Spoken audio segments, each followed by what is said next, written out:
Welcome back to New Day. It's now time for the chamber, and this morning we are looking at defamation. Now, the repeal of the criminal libel law during the former President John Agyekum Kufuor's regime saw a rapid growth in media houses. That growth, however, has been described by some as lacking the requisite regulation. Many argue that Ghanaian journalists completely abused the freedom granted them after the repeal. We take a look at defamation in depth this morning.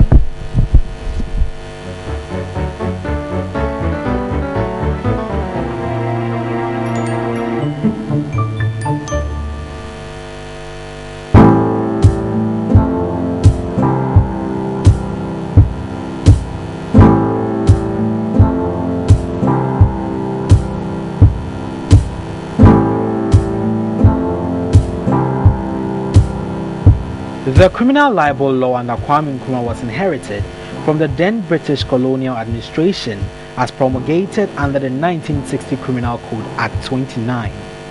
It was used as an instrument to keep media practitioners on their toes. They were not left off the hook when they fell foul to the law by publishing fictitious statements that were thought to run down the reputation of a person.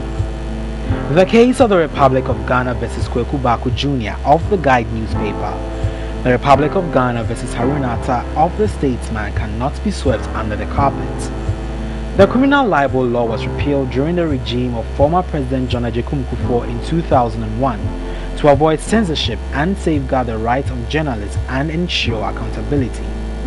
The passage of the Criminal Code Act 2001 may have ushered in a free press, but there have been arguments that the repealing of such laws has led to increased defamation cases in the media.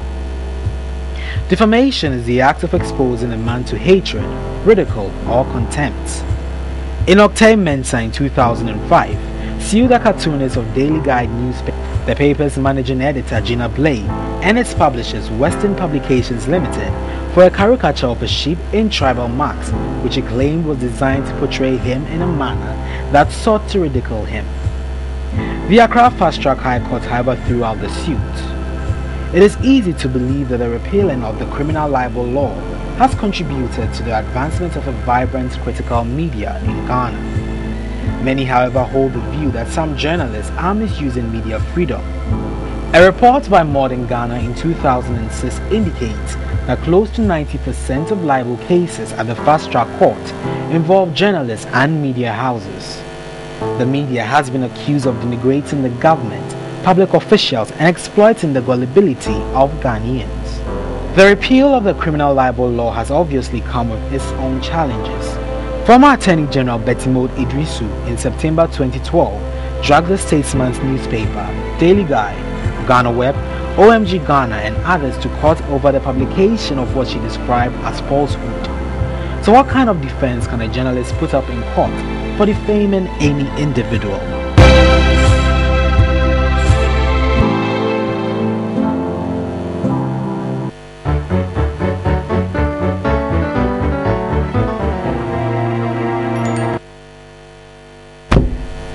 Right, welcome back to the chamber, and like I said earlier, we were talking about defamation this morning, and my guest is Bobby Banson. He's an associate at Minka Permo & Co. Good morning, Bobby. Good morning. It's good to have you. Nice to be here again. It's been a while, hasn't it? It has. It has, right. Okay, so this morning we're talking about defamation. Now, it's very, very common to hear, especially on our radios, people, especially politicians, throwing about, I'll sue you for defamation, I'll sue you for libel, I'll sue you for slander.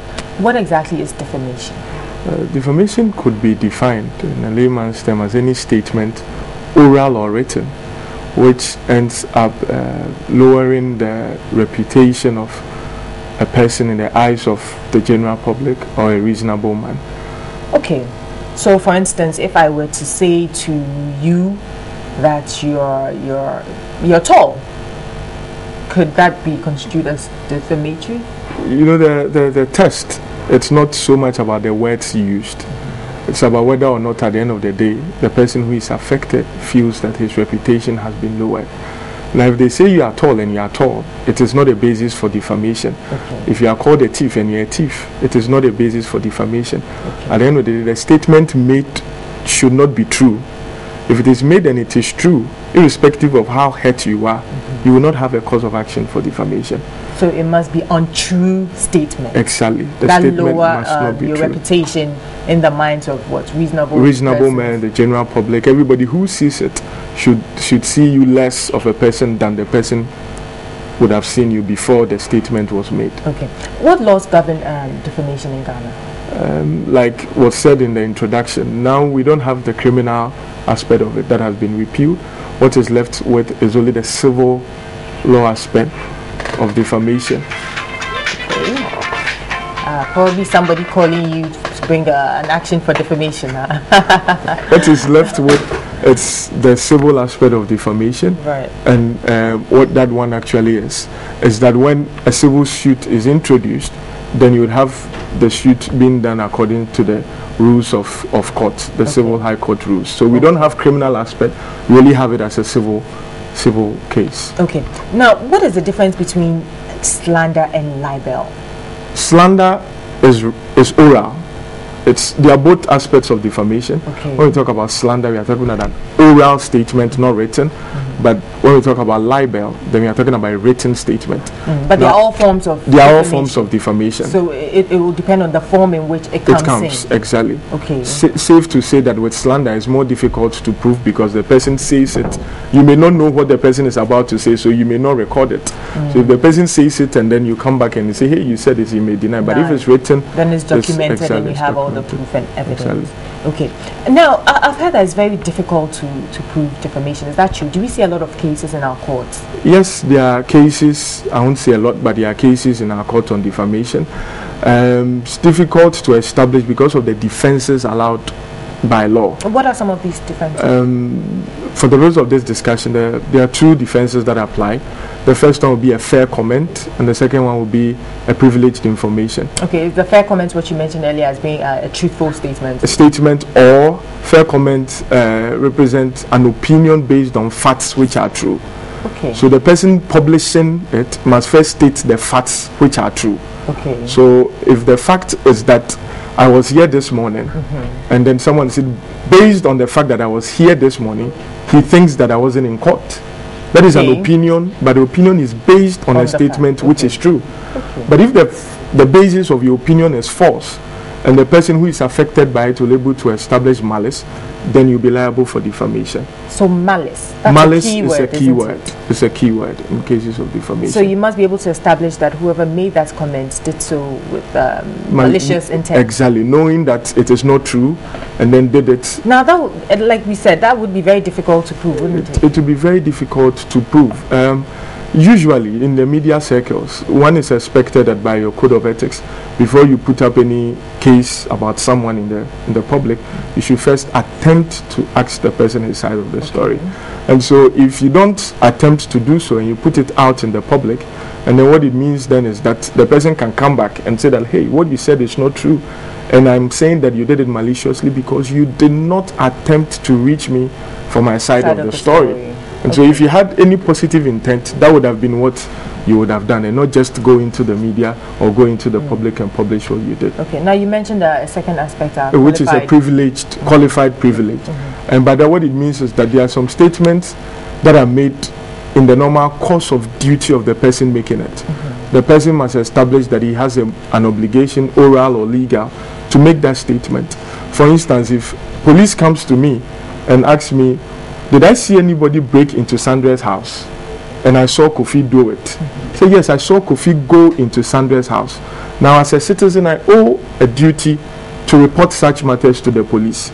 So if Kofi comes back and says that because I made that statement to the police, I have defamed him, then I would have a basis that, hey, what I did was under qualified privilege because I owe a duty, moral or legal, to the state to make such statements. Okay. Now, Bobby, how do we reconcile the strict adherence of the principles of avoiding slander and libel as against press freedom? Well, it's common adage that there is freedom of speech or press freedom, but you can't say that there is freedom after speech. You know, in as much as you're entitled to say what you say, you should also be careful that people have rights, and that even in our constitution, It's been interpreted that your right ends where someone's own begins. So in as much as there should be press freedom, it should not be a basis for people to say whatever they want to say about others without exactly for their words. What about the interest of the public? One may argue that whatever statement or comments they are making is in the interest of the public. Yes, this phrase is usually used when they put up the defense of either qualified privilege or fair comment. That yes, what I said because it has an opinion that the public needs to know. For example, if it's a state entity and a media person has information that something untoward has happened and he's very sure of the basis of his statement, he's entitled to put it out there in the public, because whatever goes on in that entity generally affects everybody. And interestingly, per the rules of court, when a publication is made, the publisher is not under any obligation to disclose the source. Okay, that's interesting. So that is one of the things that the media men usually hide under. The rules of court states that you are not allowed to be interrogated on the source of your information, as long as you're able to establish that the basis of your statement is true, or you had no reason to believe that it is not true, but you are not under any obligation to disclose. Right. Now, another thing that they hide behind is the use of the phrase allegedly. Does this term save the media or even members of the public from a defamation suit? The use of the word allegedly. The use of the word allegedly, simpliciter, means that you are not saying this to be the fact, that this is what you have heard, and based on that, this is what they are saying has happened. But a lot of times it gets lost and people just exactly, and it comes out because of the way the story itself is framed. Because sometimes you will see that the banner headline is different from the content, and when that happens, the ordinary man on the streets would only read the banner headline and may not necessarily read the content. So the person affected by it, for example, if you write Kofi Menu steals 1,000 CDs from state coffers as your banner headline, and then in the content you come and speak about the fact that it is alleged, that you see that there are two conflicting things, and I don't think that the courts would entertain such. It may be a defense if it is done simpliciter. It happens a lot of the time. Yes, it happens a lot. Now, would you say that the National Media Commission is they are hard enough on journalists? Well, I'm not a journalist. I'll only speak from the position of the law. That the National Media Commission will not have a tooth to bite journalists outside the normal punishment that they issue out ethically. And so a journalist who goes outside what the ethics demand may not face any sanctions in a civil court. They may only face sanctions by the National Media Commission, which are not enforceable as if it is an order of a court. So in as much as they are established to regulate the media profession in the country, I think that they do not have enough powers to enforce such laws or such matters that would actually keep journalists in line. Now, seeing how hard it is to prove defamation, what is the success rates of such suits in our courts? Well, I think that we could put it between 60-40. Most of the plaintiffs that have brought up such cases do not 60 end up being the 60 being the success rate. No, 60 being the loss rate. The loss rate. The loss rate. Most of them have not ended up succeeding, and interestingly, most of these defamation cases have ended up being settled out of court, because sometimes you look at the person involved. Most of them end up being politicians. Look at the media houses involved. They will not want to drag the names of the media houses in court, going back and forth, back and forth. So as soon as the suit is filed, you ask the person, what do you exactly want me to do? Most of them want a retraction, or they want their side of the story to be put up. And so you realize that the media houses then end up publishing a rejoinder or a retraction, and then at the end of the day, so we don't see it go through the full length of trial. Right. Okay. Now, very recently there's been a landmark case. I believe that was Asiedu Nketia. Yes. And the popular phrase "Bibinti." What are your thoughts on that particular case? Well, I think that it was a judgment that was well delivered. Reading it and the facts, obviously, the publishers, per the judgment, did not do their homework well. They put up a story in the media, and the law took its course. That was a huge award, wasn't it? Yes, it's a huge award. It's a huge award. Okay, anyway, thank you so much for your time this morning. Bobby Banton is an associate at Minka Premo & Co. and joined me this morning to talk about the law of defamation.